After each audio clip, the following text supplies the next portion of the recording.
Hello everyone, welcome to online study point. तो आज की वीडियो में हम लोग डिस्कशन करेंगे रीजनिंग के बारे में और इसकी भी है प्रैक्टिस सेट नंबर 3। ठीक है, इसके पहले की 2 प्रैक्टिस सेट ऑलरेडी ली जा चुकी हैं। जिसने भी उन दोनों प्रैक्टिस सेट को नहीं देखा है जाकर के देख लीजिएगा, काफ़ी अच्छे क्वेश्चन उसमें भी डिस्कशन किए गए हैं। ये वीडियो सभी एग्जामिनेशन के लिए स्पेशली इंपॉर्टेंट है, जहाँ पे भी रीजनिंग पूछी जाती है और स्पेशली किसके लिए दी जा रही है अभी, तो NTPC और ग्रुप डी एग्जामिनेशन के लिए। ठीक है, इसके सिलेबस को एनालाइज करके और पेपर के पैटर्न को देखने के बाद ही आपके सामने ये सीरीज प्रेजेंट की गई है। तो वीडियो को लास्ट तक देखिएगा। अगर वीडियो पसंद आता है तो वीडियो को लाइक करिए और ज़्यादा से ज़्यादा शेयर करके अपना सपोर्ट शो करिए। और जो भी अभी तक चैनल पे नए हैं तो जल्दी इस चैनल को सब्सक्राइब करके बेल आइकन को दबाइए, जिससे कि लेटेस्ट वीडियो की इन्फॉर्मेशन आपको तुरंत मिल जाए। वीडियो की PDF के लिए आप ऑनलाइन स्टडी पॉइंट का एंड्रॉइड ऐप इंस्टॉल कर लो। यहाँ पे आपको वीडियो की PDF के साथ साथ इसकी क्विज भी अवेलेबल करा दी जाएंगी। ठीक है, और मैथ्स की जो हैंड रिटन नोट्स है ये सारे ही गवर्नमेंट एग्जामिनेशन के लिए इंपॉर्टेंट है। इसकी लिंक आपको नीचे डिस्क्रिप्शन बॉक्स में प्रोवाइड की जा रही है। तो जिसने अभी तक परचेज नहीं किया है जल्दी से परचेज करिए। इसका प्राइस बहुत ज़्यादा नहीं रखा गया। यहाँ पे आपको A to Z complete mathematics only 99 rupees में प्रोवाइड की जा रही है। ठीक है, तो आइए स्टार्ट करते हैं। देखिए क्वेश्चन नंबर फर्स्ट आपकी स्क्रीन पे है। दिए गए विकल्पों 1, 2, 3, 4 में से आकृति X को पूर्ण करें। यानी कि आपके सामने 4 विकल्प दिए गए, इनमें से आपको इसको कंप्लीट करना है। ठीक है, कहाँ पे कंप्लीट करना है, देखिए इस वाले पोर्शन में नहीं भरा गया, इसी को आपको कंप्लीट करना है। तो इस तरह के क्वेश्चन में देखा करिए कि आप कितने ऑप्शन को तुरंत डिस्कार्ड कर सकते हो, यानी कि हटा सकते हो। तो देखिए ये तो इसका ऑप्शन हो नहीं सकता क्योंकि यहाँ पे बीच में ये बना है, जबकि इसमें से किसी भी डायग्राम में आपको ये नहीं मिलेगा। ये भी इसका ऑप्शन नहीं हो सकता। ठीक है, इतना छोटा तो बना नहीं है। अब आपके सामने 2 बच गए हैं। अब देखिए इस वाले को जो ऐड किया गया है ये इधर और इधर ऐड किया गया है, जबकि यहाँ पे आपका क्या है, तो यहाँ पे आपका अप्लाई हो रहा है 4th वाला। तो आपका कौन सा ऑप्शन करेक्ट हो जाएगा, ऑप्शन नंबर डी, यानी कि 4th वाले को इसको हम यहाँ पे अगर लगा देंगे तो आपकी जो आकृति है वो कंप्लीट हो जाएगी। ठीक है, एक बार फिर से देख लीजिए, X वाले को हमें पूर्ण करना है और अगर 4 वाले को हम ले जा करके यहाँ पे रख देते हैं इसकी जगह पे, तो ये वाली आकृति जो है वो कंप्लीट हो जाएगी। यानी कि आपका आंसर करेक्ट हो जाएगा ऑप्शन नंबर डी। ठीक है, आइए चलते हैं नेक्स्ट क्वेश्चन, क्वेश्चन नंबर 2 पे। क्वेश्चन नंबर 2 देखिए क्या है। इसमें आपको कुछ कथन दिया है, इसको पढ़ के आपको निष्कर्ष भी दिया गया है। तो आपको पता लगाना है कि कौन सा निष्कर्ष सही और कौन सा निष्कर्ष गलत है। तो कथन पहले हम लोग पढ़ते हैं। देखिए कथन फर्स्ट में क्या है, युवा बहुत महत्वाकांक्षी हैं। सेकंड में दिया है कि बहुत सारे बुरे लोग युवा पीढ़ी को बिगाड़ रहे हैं। कथन आपने अच्छे से पढ़ लिया। अब आते हैं निष्कर्ष पे। देखिए निष्कर्ष में क्या दिया है, युवाओं को नहीं पता कि किस पर विश्वास किया जाए। तो इसके बारे में तो कुछ बात ही नहीं की गई है, युवाओं को नहीं पता कि किस पर विश्वास किया जाए, तो इसके बारे में कुछ बात नहीं है, यानी कि आपका निष्कर्ष फर्स्ट करेक्ट नहीं है। अब हम लोग सेकंड को देखते हैं। कुछ युवा बुरे प्रभाव की वजह से अपने लक्ष्य से भटक जाते हैं। तो बिल्कुल देखिए कथन में आपके इसके बारे में बात की गई है, तो यही आपका निष्कर्ष करेक्ट हो जाएगा। यानी कि आपका आंसर जो है वो ऑप्शन नंबर बी करेक्ट है। केवल निष्कर्ष 2 अनुसरण करता है। ओके, आइए चलते हैं नेक्स्ट क्वेश्चन, क्वेश्चन नंबर 3 पे। यदि L का अर्थ है जोड़ना, M का अर्थ है गुणा करना, N का अर्थ है घटाना और P का अर्थ है विभाजित करना, तो आपसे इसकी वैल्यूज़ दी गई है कुछ, इसके बीच में PLMN लगा दिया गया है। आपको क्या करना है, L की जगह पे प्लस रखना है, M की जगह पे मल्टीप्लाई, N की जगह पे माइनस और P की जगह पे क्या रखना है, डिवाइड का साइन रखना है। उसके बाद क्वेश्चन बहुत ही सिंपल है, इसको सॉल्व कर लेना है। ठीक है, देखिए कैसे करना है। 30, इसके बाद लगा हुआ है P यानी कि डिवाइड का साइन, फिर उसके बाद 2 नंबर है, 2 के बाद है L यानी कि किसका साइन, एडिशन का साइन, फिर उसके बाद 3 है, 3 के बाद M है यानी मल्टीप्लाई का साइन, फिर 6 है, 6 के बाद N है यानी कि किसका साइन है, माइनस का साइन, और फिर उसके बाद है 5 नंबर। ओके, अब बॉड मास के अकॉर्डिंग हम लोग सॉल्व करेंगे। सबसे पहले डिवाइड करेंगे, तो 30 को डिवाइड करेंगे 2 से तो आपका आ जाएगा 15। उसके बाद एडिशन लगाया, 3 × 6 है, कितना हो जाएगा, 18 हो जाएगा, और माइनस में 5 कर लिया। अब 15 और 18 को ऐड करिए और 5 को माइनस करेंगे तो आपका आ जाएगा 28। ठीक है, तो 28 आपका आंसर करेक्ट हो जाएगा, यानी कि ऑप्शन नंबर बी। यहाँ तक समझ में आ गया। बस इसमें कुछ नहीं करना था, PLMN की जगह पे आपको जो भी साइन क्वेश्चन में दिया गया है वो रख करके सॉल्व कर लेना है और आपका आंसर आ जाएगा। ठीक है, आइए चलते हैं नेक्स्ट क्वेश्चन, क्वेश्चन नंबर 4 पे। और देखिए क्या है, दिए गए विकल्पों में से लुप्त अंक यानी कि मिसिंग नंबर ज्ञात कीजिए। आपको 3 डायग्राम दिए हैं, इससे पहले तो फाइंड आउट करिए कि मिसिंग नंबर कहाँ पे है। तो ये रहा मिसिंग नंबर, और इसी के अकॉर्डिंग हमें देख लेना है कि ये जो सारे बीच वाले नंबर है ना वो कैसे आ रहे हैं। तो फर्स्ट वाले डायग्राम में देखिए 0, 6, 2, 4 का यूज़ करके 10 कैसे आ रहा है। तो हमें क्या करना है, 0 + 6 + 2 + 4 करना है। तो कितना आएगा, 6, 4, 10 और 2 12, और हमें क्या चाहिए, यहाँ पे 10 चाहिए। तो 12 में से आप 2 को माइनस कर दीजिए तो आपका आ जाएगा 10। यही चीज़ क्या सेकंड वाले में अप्लाई हो रही है, सारे नंबर को जोड़ दिया, जोड़ने के बाद जो आया उसमें से हमने 2 को माइनस कर दिया। अगर यही चीज़ सेकंड में अप्लाई होगी तो आपको थर्ड में भी वही अप्लाई करना है और आपका आंसर आ जाएगा। तो आइए सेकंड में चेक करते हैं, सेकंड में क्या क्या नंबर है, 6 है, 2 है, 8 है और क्या है, 10 है। ठीक है, तो 8, 2, 10 हो गया, 10, 10, 20 और 6, 26। तो 26 आ गया, इसमें से हमें 2 को घटा देना है तो आपका आ जाएगा 24। क्या 24 आ रहा है बीच में? तो देखिए बिल्कुल आ रहा है। तो आपको बस यही ट्रिक अप्लाई करनी है थर्ड वाले में और आपका क्वेश्चन मार्क निकल आएगा। तो आइए कर लेते हैं।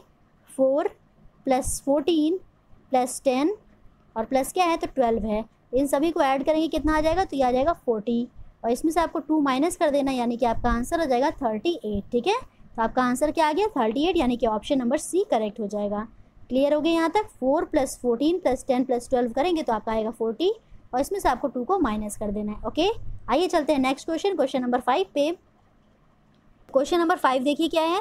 किसी निश्चित कूट भाषा में मिल्क इज हॉट को 415, हॉट सूप को 18 और सूप इज टेस्टी को 895 से लिखा गया हो तो कौन सा टेस्टी शब्द को दर्शाएगा? तो आप सबसे पहले देखो टेस्टी कहाँ पे है, ये है। अब इस पूरी लाइन में देखिए सूप इज टेस्टी लिखा हुआ है और सूप इज टेस्टी का जो कोड है वो 895 है, यानी कि कैसे पता चलेगा हमें टेस्टी का 8 होगा, 9 होगा कि 5 होगा? तो इसके लिए आपको सूप का और इसका कोड पता चल जाएगा तो आप टेस्टी का आराम से निकाल लोगे। ठीक है, तो सबसे पहले हम देखते हैं सूप 2 जगह कहाँ पे है। तो एक सूप यहाँ पे है और एक सूप यहाँ पे है। तो इन दोनों नंबर में भी आप देख लो कॉमन कौन कौन सा नंबर है। 18 है और यहाँ पे 895 है। तो देखिए आपको 8 नंबर जो है वो दोनों जगह कॉमन दिख रहा है। तो 8 नंबर दोनों जगह कॉमन है और दोनों जगह कॉमन वर्ड है सूप। ठीक है, तो सूप का कोड आपको पता चल गया क्या है, तो ये है 8। अब इसी तरह से हमको इज का कोड निकाल लेना है। अब देखिए इज कहाँ पे है, तो ये एक है और एक यहाँ पे इज है। तो इन दोनों नंबर में देख लीजिए कॉमन क्या है, ये है 415 और ये नंबर क्या है 895। तो आपको यहाँ पे मिल रहा है 5 नंबर जो है वो दोनों में कॉमन है। तो इसका कोड हो गया क्या 5। ओके, सूप का कोड हो गया 8, इसका कोड हो गया 5। बस अब आपको पता चल गया क्या नंबर था। यहाँ से आपको क्लियर हो गया कि सूप का कोड जो है वो है 8, इसका कोड जो है वो है 5। तो कौन सा एक बच रहा है? 9 बच रहा है और 9 ही कोड किसका हो जाएगा? तो ये 9 कोड जो है ये हो गया टेस्टी का, यानी कि आपका आंसर करेक्ट हो जाएगा ऑप्शन नंबर सी। ठीक है, तो कौन सा अंक टेस्टी शब्द को दर्शाता है? तो ये है 9 नंबर। क्लियर हो गया यहाँ तक? आइए चलते हैं नेक्स्ट क्वेश्चन, क्वेश्चन नंबर 6 पे। तो क्वेश्चन नंबर 6 में जाने से पहले देखिए आपको कुछ निर्देश दिया है। निम्नलिखित विवरण को पढ़ें और इस पर आधारित 2 प्रश्नों के उत्तर दें। विवरण क्या है?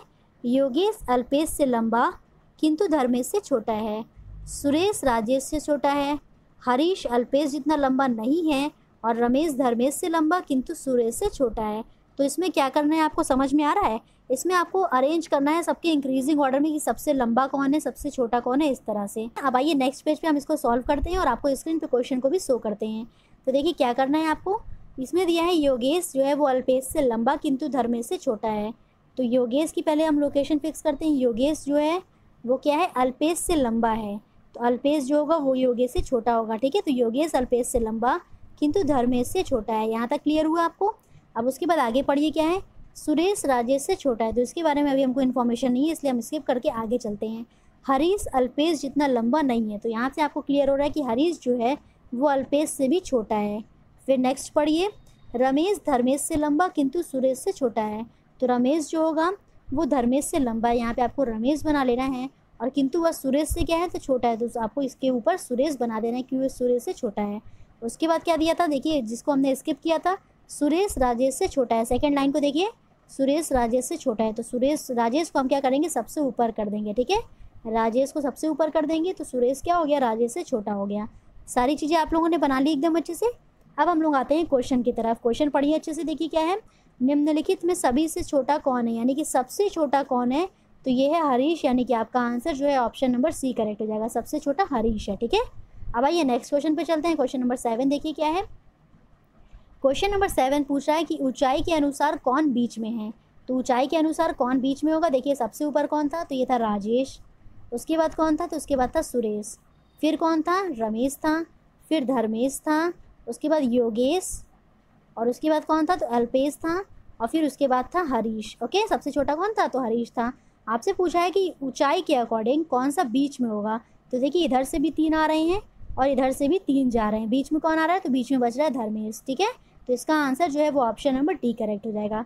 क्लियर हो गया यहाँ तक? आपको इसी तरह से अरेंज करना है और जैसे ही अरेंज कर लोगे तो आप सारे क्वेश्चन के आंसर इजीली दे पाओगे। आइए चलते हैं नेक्स्ट क्वेश्चन, क्वेश्चन नंबर 8 पे। निम्नलिखित में से असंगत यानी कि ऑड को चुनना है। ठीक है, तो ऐसा कौन सा ऑप्शन है जो इन सभी से मेल नहीं खा रहा है? तो देखिए आप लोग यहाँ पे ऑप्शन बी पे आओ तो सरस्वती जो है वो एक नदी है, तो ये आंसर आपका करेक्ट होगा। चमगादड़ क्या है? तो ये स्तनपायी है, बिल्कुल ये भी आंसर करेक्ट है। पीपल क्या है? तो ये भी एक प्रकार का वृक्ष होता है, इसलिए ये भी करेक्ट है। आपसे पूछा है कि कौन सा असंगत है उसको चुनना है। तो मधुमक्खी जो होता है ये पक्षी नहीं है, ये क्या है, तो मधुमक्खी एक प्रकार की कीट है। तो इसलिए आपका आंसर जो है वो ऑप्शन ए इन सारे विकल्पों से भिन्न है, इसलिए आपका यही ओवरऑल करेक्ट हो जाएगा। ठीक है, तो आपको चूज करना था कि आपका कौन सा आंसर करेक्ट है, तो आपका आंसर नंबर ए करेक्ट हो जाएगा। क्लियर हो गया यहाँ तक? आइए चलते हैं नेक्स्ट क्वेश्चन, क्वेश्चन नंबर 9 पे। क्वेश्चन नंबर 9 क्या है, जिस प्रकार राम का संबंध कौशल्या से है उसी प्रकार कर्ण का संबंध किससे है। तो आपको 4 ऑप्शन दिए गए हैं, इनमें से बताना है कि कर्ण का संबंध किससे है। तो आपको सबसे पहले निकालना है कि राम का संबंध जो है वो कौशल्या से किस प्रकार से है। तो आप लोगों को पता चल रहा होगा कि जिस प्रकार राम कौशल्या के पुत्र थे उसी प्रकार जो कर्ण है वो किसके पुत्र थे, तो कुंती के, यानी कि आपका answer option number D correct हो जाएगा। आइए चलते हैं नेक्स्ट क्वेश्चन, क्वेश्चन नंबर 10 पे। इसमें आपको कुछ कथन दिए गए, उसके अकॉर्डिंग आपको सही निष्कर्ष का चुनाव करना है। तो पहले कथन को पढ़ लीजिए, क्या है, कोई भी चूहा कुत्ता नहीं है। जब दोनों के बीच में कोई रिलेशन नहीं होगा तो आपको कैसे बनाना है, इस तरह से बना लेना है। ठीक है, तो यहाँ पे मान लीजिए ये चूहे का हो गया और ये किसका हो गया, तो ये कुत्ते यानी कि डॉग का हो गया। अब सभी चूहे जो हैं वो बिल्लियाँ हैं, तो सभी जो चूहे हैं वो क्या हैं, तो ये बिल्लियाँ हैं, तो यानी कि कैट हो गई। यहाँ तक क्लियर हुआ। अब हम लोग पढ़ते हैं निष्कर्ष को। निष्कर्ष में क्या दिया है, देखिए, कोई भी चूहा बिल्लियाँ नहीं है, तो ये तो बिल्कुल गलत है। कुछ चूहे जो हैं वो बिल्लियाँ हैं। उसके बाद कुछ चूहे कुत्ते हैं, तो इन दोनों में देखिए कोई रिलेशन जब है ही नहीं है, तो ये भी आंसर गलत है।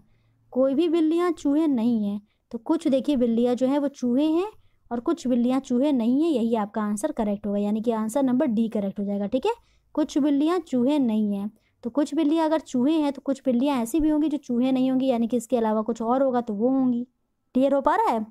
सभी की सभी बिल्लियाँ तो चूहे नहीं है ना, तो कुछ बिल्लियाँ ऐसी भी हैं जो चूहे नहीं है, इसलिए आपका आंसर जो है ऑप्शन नंबर डी करेक्ट है। आइए चलते हैं नेक्स्ट क्वेश्चन, क्वेश्चन नंबर 11 पे। एक फोटो को देख करके एक लड़के ने कहा, वो मेरे पिताजी की माताजी के इकलौते बेटे की पत्नी है। तो लड़के की बुआ का फोटो से क्या संबंध है, ये क्वेश्चन पूछा जा रहा है। आप क्वेश्चन को अच्छे से पढ़िए, यहीं से आपका क्लियर हो जाएगा।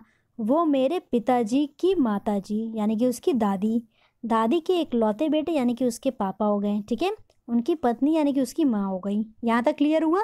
अब उसके बारे में बात कर रहा है, ये तो अपनी माँ के बारे में बात कर रहा है। अब उसके बाद देखिए कि लड़की की बुआ का फोटो से क्या संबंध है, तो इसका संबंध होगा भाभी का, यानी कि आपका आंसर जो है वो ऑप्शन नंबर सी करेक्ट हो जाएगा। ठीक है, आइए चलते हैं नेक्स्ट क्वेश्चन, क्वेश्चन नंबर 12 पे। क्वेश्चन नंबर 12 में दिया गया, यदि बॉक्स को ANW से लिखा जा सकता है तो किचन का कोड जो है वो क्या होगा। तो आप तो पहले पता करो कि बॉक्स जो लिखा गया है ANW ये कैसे लिखा गया है। तो यहाँ से आपको पता चलेगा कि सभी में आप एक माइनस कर लो, यानी कि B के पहले क्या आता है, A आता है, O के पहले क्या आता है, N आता है, X के पहले क्या आता है, तो W आता है। ठीक है, तो जब ये आपको पता चल गया कि इसमें किस तरह का कोड बनाया गया है, उसी तरह से आपको किचन का भी कोड निकाल लेना है। तो आइए हम लोग फाइंड आउट कर लेते हैं किचन का कोड क्या होगा। आपको सबसे पहले किचन यहाँ पे लिख लेना है, KITCHEN लिख लिया। अब K में से एक माइनस करेंगे, यानी कि K के पहले क्या आता है, तो आता है J, I के पहले क्या आता है, तो ये आता है H, T के पहले क्या आता है, तो S आता है, C के पहले B, H के पहले G, E के पहले D और N के पहले क्या आता है, तो ये आता है M। ठीक है, तो इसका कोड क्या हो जाएगा, ऑप्शन नंबर सी करेक्ट, यानी कि JHSBGDM करेक्ट हो जाएगा। ओके, आइए चलते हैं नेक्स्ट क्वेश्चन, क्वेश्चन नंबर 13 पे। नंबर 13 देखिए आपके स्क्रीन पे है, 0 1 1 2 3 5 8 क्वेश्चन मार्क 2 1 और 34। यहाँ पे आपको सारे सीरीज दी गई हैं और इसमें फाइंड आउट करना है कि क्वेश्चन मार्क की जगह पे क्या आएगा।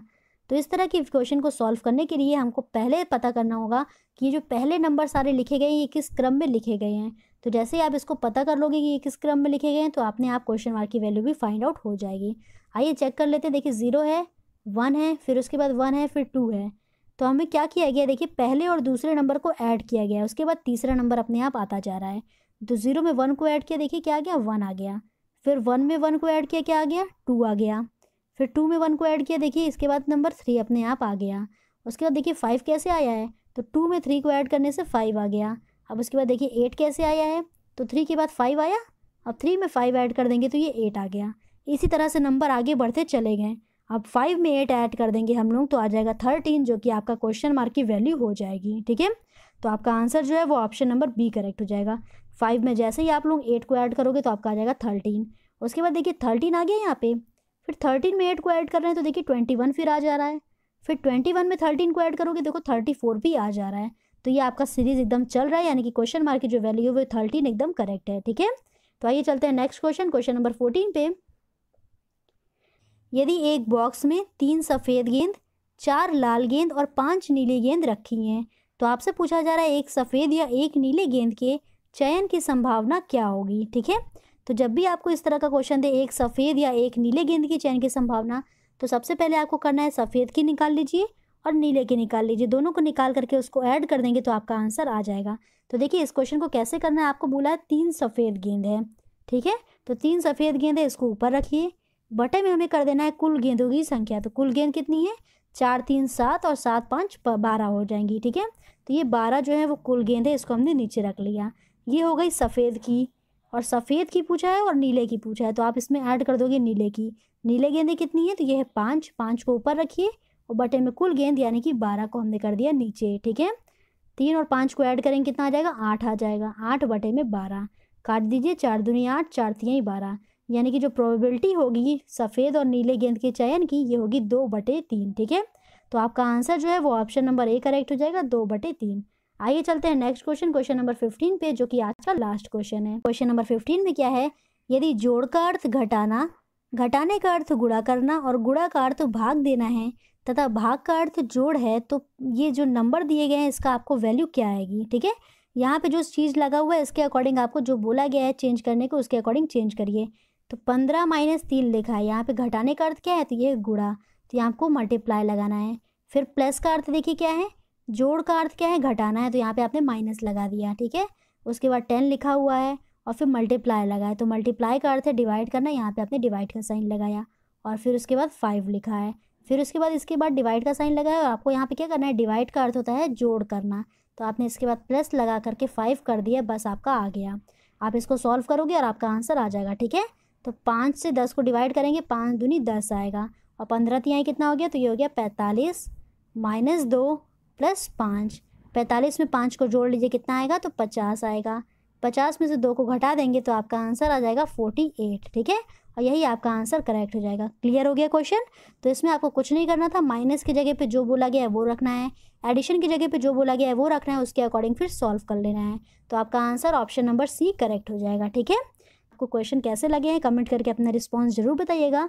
अगर वीडियो आपको पसंद आया तो वीडियो को लाइक करिए और ज़्यादा से ज़्यादा शेयर करके अपना सपोर्ट शो करिए। Thank you so much.